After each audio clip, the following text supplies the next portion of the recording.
I'm going to sew this book on two 13mm cotton tapes.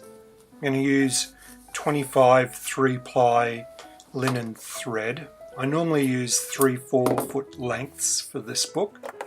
I think I've made them a bit longer than 4 foot this time. I run them across a piece of beeswax. They're already lightly waxed, but running it across this wax takes any twists out of the thread so that it doesn't tangle while I'm sewing.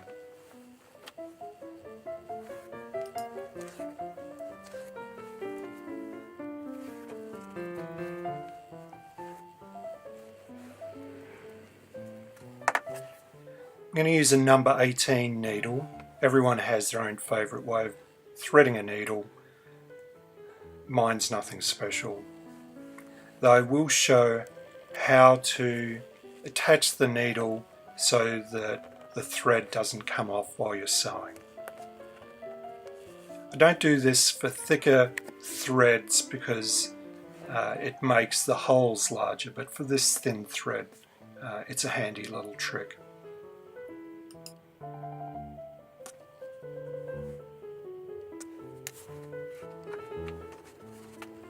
Place the textbook so that I can just grab the first section, sew it, and the second section, and I'll just keep a rhythm up so that the sections are in order. I've cut the two 13mm tapes. So this is the first section. I'll check that page number 1 is going down, find the center of the section, and then start sewing.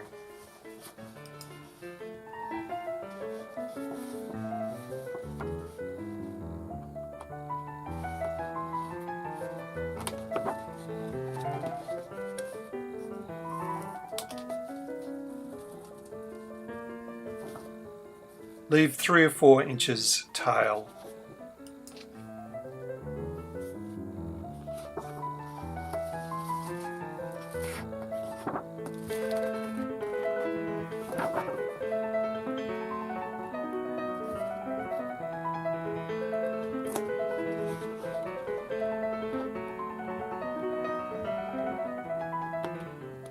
I normally sew on a sewing frame, and to make things more complex, the camera's where my head is normally.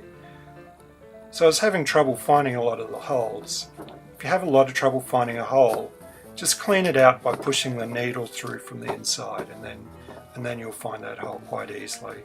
You'll see me do this numerous times through the video.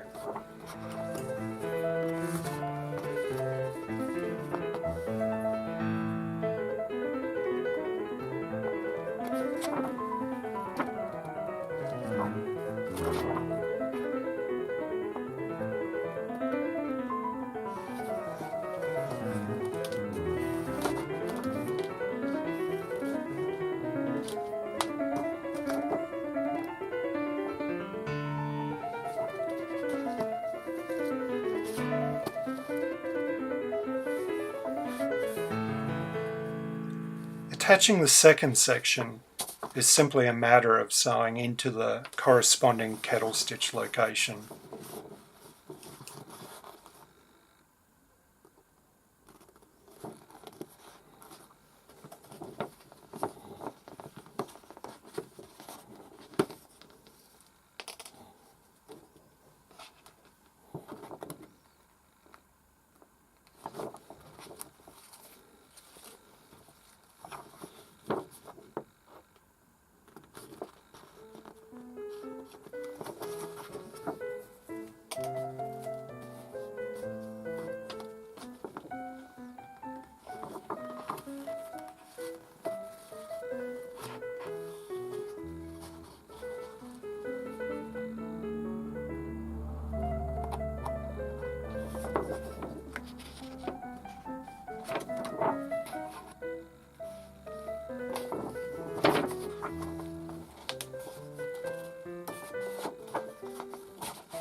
Before tying off the first two sections, put the cotton tape in place.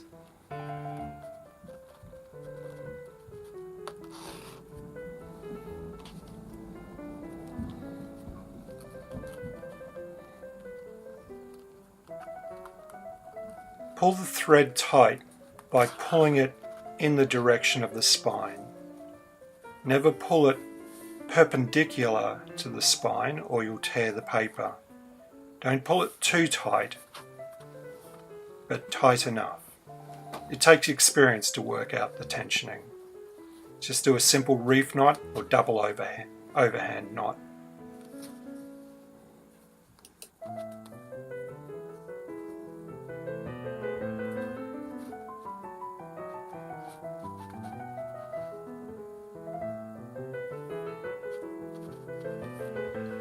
The main mistake when starting out is to make the kettle stitches too tight. If the kettle stitches are too tight, there's not enough flexibility for rounding and backing later.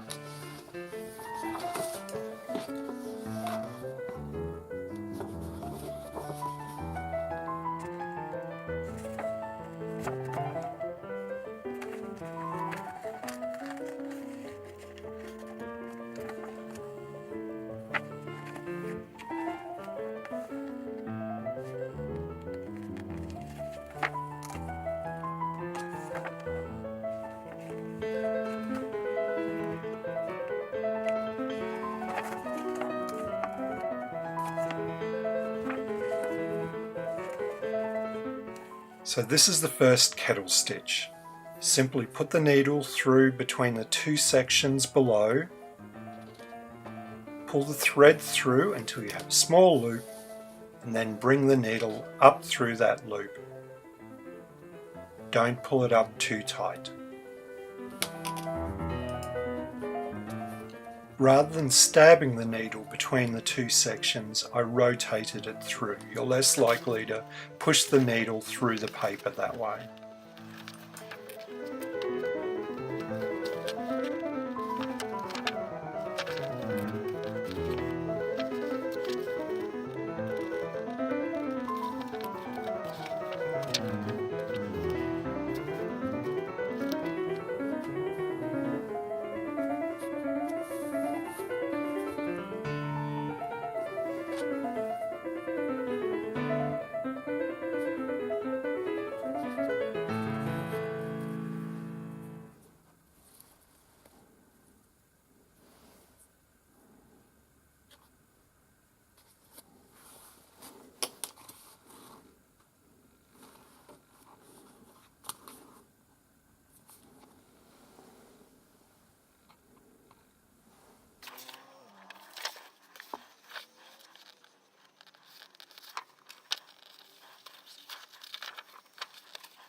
Eventually you'll run out of thread and need to attach a new piece of thread.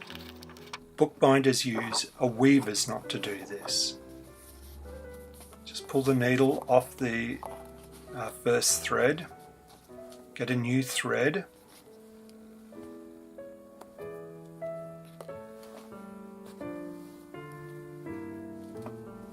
make a loop in the piece of thread,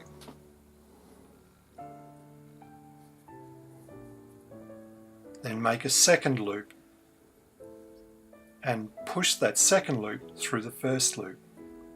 Pull the first loop up reasonably tight so that you have a slip knot. Put the first thread into the slip knot and do up the slip knot, just loosely and push it along to where you want it located. Then grab the two ends and pull tight until it locks in place. You'll feel it click.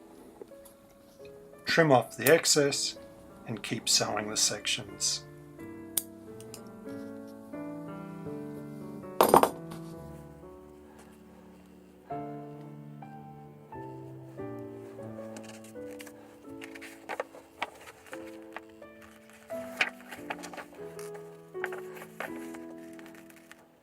I didn't do the trick with pushing the needle through the thread, so of course the needle comes off the thread.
To finish, I simply do a double kettle stitch.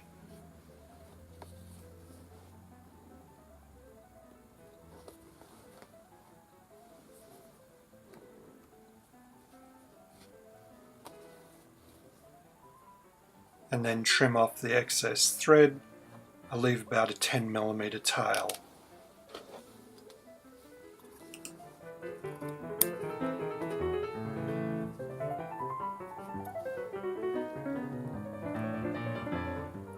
Check that the tapes move freely and that you haven't sewn them in place. The signatures are in the correct order, I can tell because of the direct diagonal line, and that's it.